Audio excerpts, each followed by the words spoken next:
Anybody want to guess what ITT stands for? Not the Illinois Institute of Institute Technological. No, I don't know what it is. ITT Technical Institute? I'm sorry? ITT Technical Institute. Yeah, but do you know what the ITT stands for in ITT? Absolutely not. Oh. Isosceles triangles. Whoa. Isosceles triangle theorem is correct. Oh my gosh. Yeah, boy. Well done. Okay, so we're going to talk about the isosceles triangle theorem. And the isosceles triangle theorem says the following. Let's suppose we have an isosceles triangle. We'll call this one CAT. C-A-T. If that triangle is isosceles, what do you know about it, Aiden? The two sides of Which two sides? CT and CA.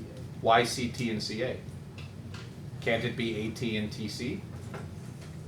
Or CA and AT? It could. So what we need to do is make a distinction.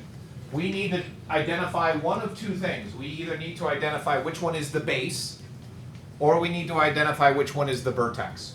And we use the term vertex, the vertex referring to the vertex between the congruent sides. So Aiden, if I said to you that CAT is an isosceles triangle with base AT, then what sides would be congruent? CT and CA. Okay, CT and CA, and why is that true?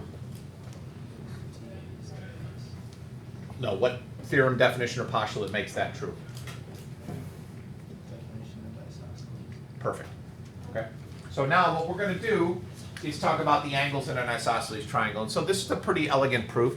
If you'll recall when we did, what are those things? Crook problems, we threw in an auxiliary line. And we said that you can throw in lines wherever you need them. In this case, I'm going to throw in a segment. And I'm going to run a segment down the middle of this triangle to a point D. Actually, it probably should have been N. Or S. I get it. No, S wouldn't work. Well, S would work, cast, or can't.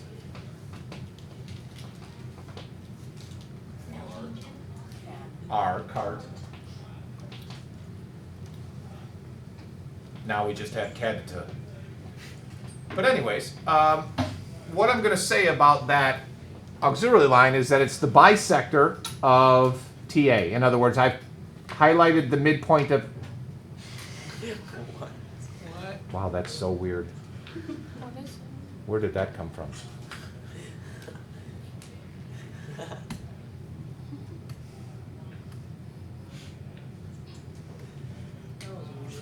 That was very weird. I didn't like that. Anyways, what was I saying? Something about The midpoint. Oh, yeah. So I made D the midpoint of AT. So therefore, what must be true? Ben? TD line segment TD is congruent to line segment DA. Good. And therefore, we know anything else? Angle TCD is congruent to ACD. No, not yet. Kelly? Triangle CTD is congruent to triangle CDA. Not yet. No, sorry. Ready? Angle TBC is congruent to ABC. Angle ABC. Why? Because they're perpendicular. Whoa, how do we know that? Oh wait, never mind. Sloan? Segment CD is congruent to segment CD. That I like. What property is that? Reflexive. Okay, and therefore? Triangle CTD is congruent to triangle CAD. Well done. And therefore, we have a whole bunch of other stuff, but what we really want to get out of this is that that angle is congruent to that angle.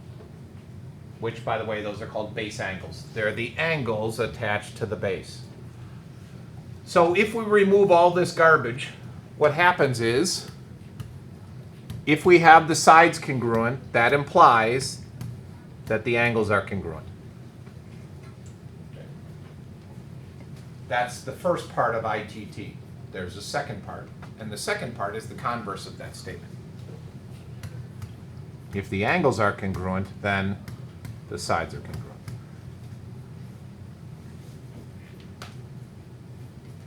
So we could write out isosceles triangle theorem every time. We could write out ITT and the converse of ITT, but we're not going to do any of that. We're going to actually use these two diagrams, hieroglyphics, as reasons.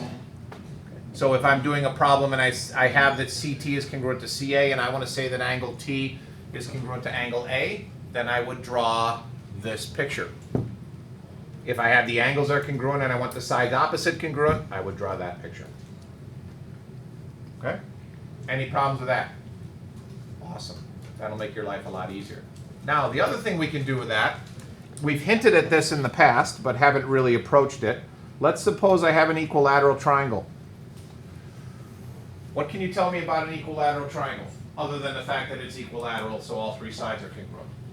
Three angles are congruent? Can you prove that? Yeah. How?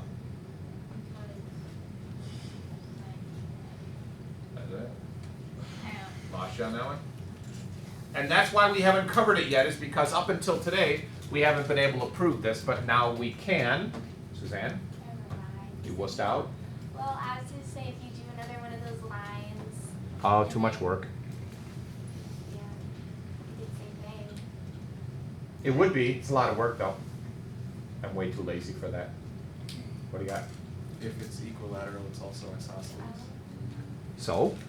So then you can use ITT to figure out that the B, two O, angles are congruent. G. If these two sides are congruent, then these angles are congruent by this guy. Turn your head sideways. If these two angles are these two sides are congruent, then these two angles are congruent.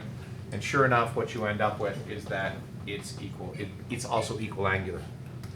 So all equilateral triangles are also equiangular.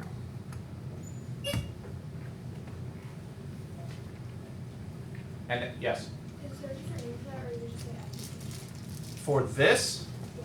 no, it's just a, I don't even have a name for it. The read. You could, no, we don't want to name a theorem after me. You could do this if you'd like. If you like drawing pictures. We used ITT to prove that, but now that we've proved it, it's not really part of ITT, we just used it to get there. Okay? Any questions about this? Yeah. On a test, like, for, if we have to give a reason, would we be able to draw that picture? Like the, Yeah. okay. It's fine, as long as it's legible. Anything else? Awesome. I got nothing else for you today. That's it. Really? Yeah.